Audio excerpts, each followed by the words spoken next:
Welcome to Jana news. నేను మీ రజిత. తెలంగాణలో ఉన్న 40 లక్షల మంది మాలలకు అన్యాయం చేసే రోస్టర్ విధానాన్ని సవరించకపోతే సీఎం రేవంత్ రెడ్డి ఇంటిని ముట్టడిస్తామని తెలంగాణ రాష్ట్ర మాలా సంఘాల JAC chairman doctor Mandala Bhaskar, గౌరవ అధ్యక్షులు చెరుకు రామచందర్, గ్రేటర్ హైదరాబాద్ మాలా సంఘాల జేఏసీ చైర్మన్ బీరా బాలకిషన్ హెచ్చరించారు. రోస్టర్ విధానం వల్ల జరుగుతున్న అన్యాయంపై మాలా సంఘాల జేఏసీ నాయకులు బషీర్బాగ్ ప్రెస్ క్లబ్లో విలేకరుల సమావేశం నిర్వహించారు. ఈ సందర్భంగా వారు మాట్లాడుతూ రోస్టర్ విధానాన్ని నిరసిస్తూ ఈరోజు రాష్ట్ర వ్యాప్తంగా అన్ని జిల్లా కలెక్టరేట్ల ముందు, అంబేద్కర్ విగ్రహాల ముందు మాలా సంఘాల జేఏసీ ఆధ్వర్యంలో వేలాది మంది మాలా ఉద్యోగస్తులు, విద్యార్థులు నిరసన తెలిపారని తెలిపారు. సీఎం రేవంత్ రెడ్డి మాలా సమాజానికి న్యాయం చేసేంత వరకు తెలంగాణ కేబినెట్లో ఉన్న మాలా మంత్రులు, మాలా శాసనసభ్యులు ప్రభుత్వం మీద ఒత్తిడి తీసుకురావాలని వారు కోరారు. రిజర్వేషన్లకు సంబంధించిన అంశం పార్లమెంటు చట్టం చేయాల్సినటువంటి అవసరం ఉండే. దేశంలో ఏ రాష్ట్రాలలో దళిత వర్గాల్లో వెనుకబడి ఉన్నారో ఆ వెనుకబడ్డటువంటి దళిత వర్గాలకు న్యాయం చేయాలంటే పార్లమెంటు 2/3 మెజారిటీ తోటి చేయాల్సినటువంటి చట్టాన్ని సుప్రీంకోర్టు రూపంలో చెప్పించడం వలన దీనికి వెనుకాల రాజకీయాలు నడిపినటువంటి ఆంధ్రాలో ఉద్యమం, వర్గీకరణ ఉద్యమం మొదలు కావడానికి వెంకయ్య నాయుడు, చంద్రబాబు నాయుడు అయితే ఈ తెలంగాణ రాష్ట్రంలో బీజేపీ కిషన్ రెడ్డి గారు, అదే చంద్రబాబు నాయుడు గారి యొక్క శిష్యుడైనటువంటి రేవంత్ రెడ్డి గారు సుప్రీంకోర్టు ఇచ్చినటువంటి సలహాని ఏవైతే చెప్పినదో లేటెస్ట్ సెన్సస్ ఎంపారికల్ డాటా ఎస్సీలలో వెనుకబడ్డ ఉన్నటువంటి వాళ్ళకు సంబంధించి ఈ రాష్ట్రంలో దళిత వర్గాలలో ఏ సామాజిక వర్గం అభివృద్ధి చెందింది, ఏ సామాజిక వర్గం ఎక్కువ ఉద్యోగ అవకాశాలు పొందింది, ఏ సామాజిక వర్గం ఎక్కువ విద్యా అవకాశాలు పొందింది, భూములు ఎవరికి ఉన్నాయి, అదేవిధంగా ఈ రాష్ట్రంలో రిజర్వేషన్లు ఎంతవరకు ఇంప్లిమెంట్ అయ్యాయో వాటిపైన అధ్యయనం చేయకుండా మంత్రులతోటి ఒక కమిటీ వేసి ఆ కమిటీ తర్వాత షమీమ్ అఖ్తర్ కమిషన్ వేశారు.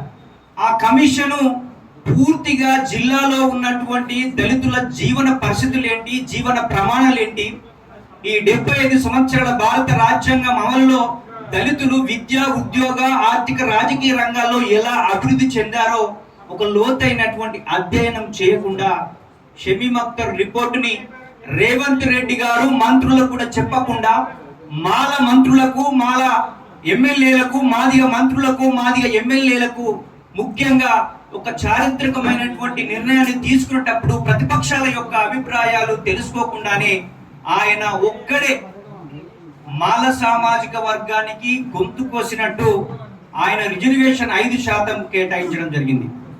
ముఖ్యంగా ఇది ముమ్మాటికి మాల సామాజిక వర్గానికి రిజర్వేషన్లు రాకుండా అడ్డుకోవడంలో భాగమే.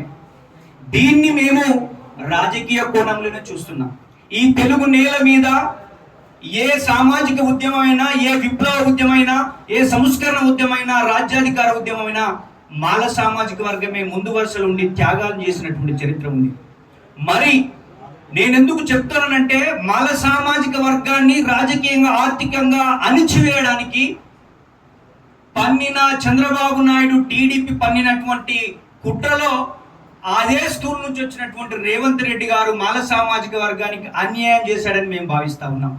ముఖ్యంగా మాల సామాజిక వర్గం తెలంగాణలో బాగా అభివృద్ధి చెందింది, వాళ్ళను అన్ని విద్యా, ఉద్యోగ రంగాల్లో అభివృద్ధి చెందారు, వాళ్ళే ఉద్యోగాలు ఉన్నారని చెప్పేసి అని మందకృష్ణ మాదిగా మొత్తం యావత్తు రాజకీయ పార్టీలని, ప్రజా సంఘాలని, మేధావి వర్గాన్ని కన్విన్స్ చేశాడు. కానీ నిజమైనటువంటి రిపోర్ట్ ఎప్పుడొచ్చిందంటే షమీమ్ అఖ్తర్ అబ్జర్వ్ చేసినటువంటి అతి తక్కువ కాలంలోనే ఆ కమిషన్ చెప్పిన రిపోర్టులో మాల సామాజిక వర్గం ఎన్ని ఉద్యోగాలు ఉన్నాయంటే 36,000 మంది ఉన్నారు. మొత్తం 5,20,000 ఈ రాష్ట్రంలో ఉద్యోగస్తులు ఉంటే 93,000 మంది దళిత ఉద్యోగస్తులు ఉన్నారు. అందులో 46,000 మంది మాదిగలు ఉన్నారు, 36,000 మంది మాల ఉద్యోగులు ఉన్నారు, అదేవిధంగా 11,000 మంది ఉపకులాలు ఉన్నారు.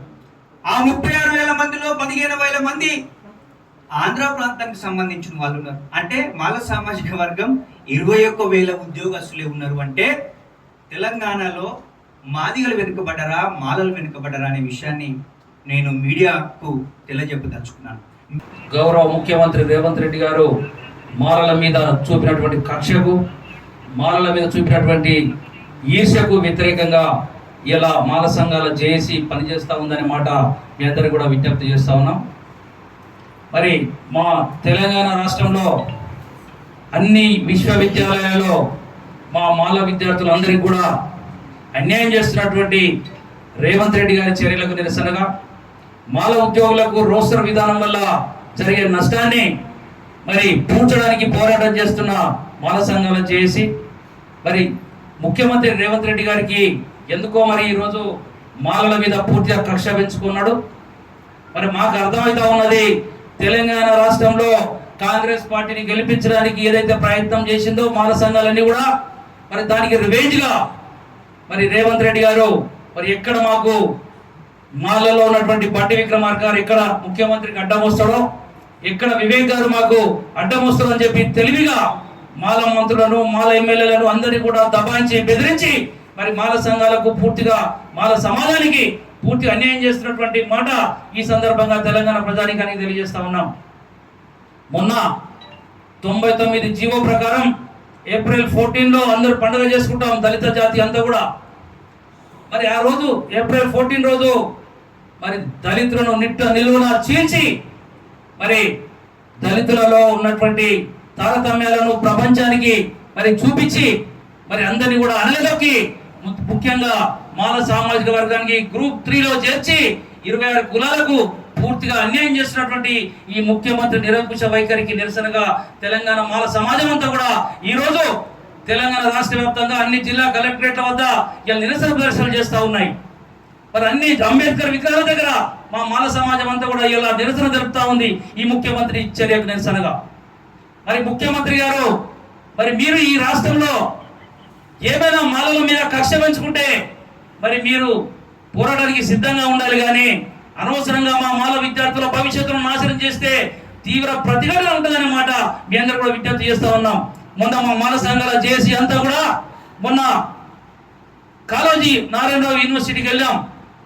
అక్కడ ఏదైతే అన్యాయం జరుగుతుందో నీట్లో దానికి కూడా సవరించాలని చెప్పి ఒక గౌరవ ఆనరబుల్ కోర్టు ఉత్తర్వులను కూడా చూపించి మరి వాళ్ళకు వీసీ గారు కూడా ఇవ్వడం జరిగింది. నిన్న మా సోదరులు కూడా జేఎన్టీలో ఇవ్వడం జరిగింది. మరి మొన్న వీసీ గారికి ఉస్మానియా యూనివర్సిటీలో మరి మాల సంఘాల జేఏసీ విద్యార్థి జేఏసీ కూడా మరి ఇవ్వడం జరిగింది. మాకు అన్యాయం జరుగుతూ ఉన్నది, ఇది ముఖ్యమంత్రి గారి దృష్టికి తీసుకొని వెళ్ళండి అని చెప్పి నేను విజ్ఞప్తి చేస్తా ఉన్నాను. తెలంగాణ రాష్ట్ర వ్యాప్తంగా మరి లక్షలాది మంది మాలలతోని, మరి లక్షలాది మంది విద్యార్థులతోని, లక్షలాది మంది ఉద్యోగులతోని ఏదైతే రోస్టర్ విధానం వల్ల మాకు నష్టం జరుగుతూ ఉందో వెంటనే మీరు ముఖ్యమంత్రి గారు ఈసారి కేబినెట్ మీటింగ్ లో చర్చించకపోతే తీవ్ర పరిణామాలు ఎదుర్కోవాల్సి వస్తుందని చెప్పి ఈ సందర్భంగా తెలంగాణ రాష్ట్ర మాల సంఘాలు చేసి ఈ ముఖ్యమంత్రి గారికి హెచ్చరిస్తా ఉన్నది. మాల భవిష్యత్తు కోసం ఏ త్యాగాలైనా మేమంతా సిద్ధంగా ఉంటాం. తప్పకుండా మాల ఉద్యోగుల కోసం, మాల విద్యార్థుల కోసం, యావత్తు మాల సమాజం కోసం తెలంగాణ మాల సమాజం మాల జేఏసీ కృషి చేస్తుందనే మాట ఈ సందర్భంగా తెలియజేస్తూ సెలవు తీసుకుంటాం.